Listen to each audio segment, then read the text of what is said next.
Hello បងប្អូនទាំងអស់គ្នាចឹងថ្ងៃនេះសំណាម review អាយម្ដងគឺអាយឈុតនារីចឹងបងប្អូនបើចង់ទិញអាយឈុតសាច់ល្អសាច់កំភៀសសាច់លេខ1បងប្អូនឥ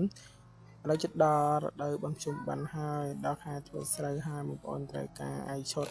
សាច់ស្អាតសាច់កំភៀសសាច់លេខ1ទេបងប្អូនហើយធានាហ្មងពាក់ហើយគឺមិនបាច់ព្រួយទេបងប្អូនអាចពាក់បានយូរឆ្នាំជូរខែយូរថ្ងៃផងដែរបងប្អូនហើយតម្លៃគឺសមរម្យមែនតើបងប្អូនចឹងបងប្អូនចង់ទិញបងប្អូនអាចមកដល់ភូមិកញ្ចំស្រុកពារាំងខេត្តព្រៃវែងបងប្អូនគឺតម្លៃសមរម្យមែនតើបងប្អូនលក់នៅទីផ្សារហើយក៏លក់នៅផ្ទះលក់អនឡាញផងដែរអញ្ចឹងបងប្អូនចង់ទិញតាមអនឡាញក៏បានឬក៏ទិញមកដល់ផ្ទះក៏បានគឺនៅភូមិកញ្ចំ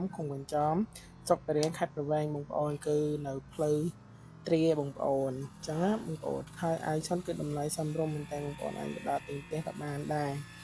ទិញតាមអនឡាញក៏បានបងប្អូនដឹងជូនដល់មុខផ្ទះតែម្ដងហើយសេវាក៏គុណភាពតម្លៃក៏សមរម្យផងដែរបងប្អូនហើយធានាហ្មងអាយឈុតមានគ្រប់ពណ៌គ្រប់សេរីអញ្ចឹងបងប្អូនមានសាច់មួយតូចមួយធំគេទៅបងនារីអញ្ចឹងបងប្អូនអរគ្នាគឺតម្លៃសមរម្យមែនតើអញ្ចឹងបងប្អូនអាចចង់ទិញបងប្អូនអាចមកដល់ផ្ទះខ្ញុំបានតម្លៃសមរម្យមែនតើអញ្ចឹងបងប្អូនអាចមកដល់ភូមិកញ្ចង់ក៏បានដែរគឺខ្ញុំធានាឲ្យសាច់ល្អសាច់គុណភាពសាច់លេខ1ហើយមិនបាច់ព្រុយទេបងប្អូនអាចពាក់បានយូរខែយូរឆ្នាំមែនតើបងប្អូនអរគ្នា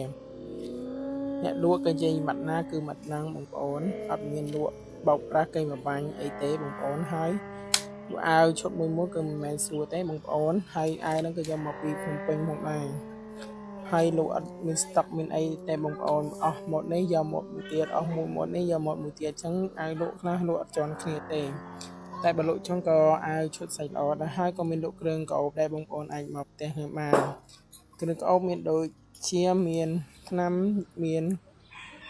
ជិះទៅឆ្នាំបងប្អូនរៀបមិនអស់ទេបងប្អូនអាចមករកទិញបានណាហើយតម្លៃគឺញាក់សាច់របស់អញមើលដែរញ៉ាំបានបងប្អូនហើយក្អៅមួយគឺមានគ្រប់ពណ៌គ្រប់សេរីអញ្ចឹងបងប្អូនគីឡូពី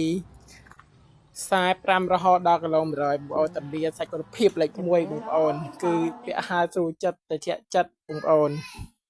ហើយសាច់ល្អគុណភាពលេខ1ឲ្យបងប្អូនដល់ទីបញ្ចប់ហើយកុំភ្លេចជួយ like ជួយ comment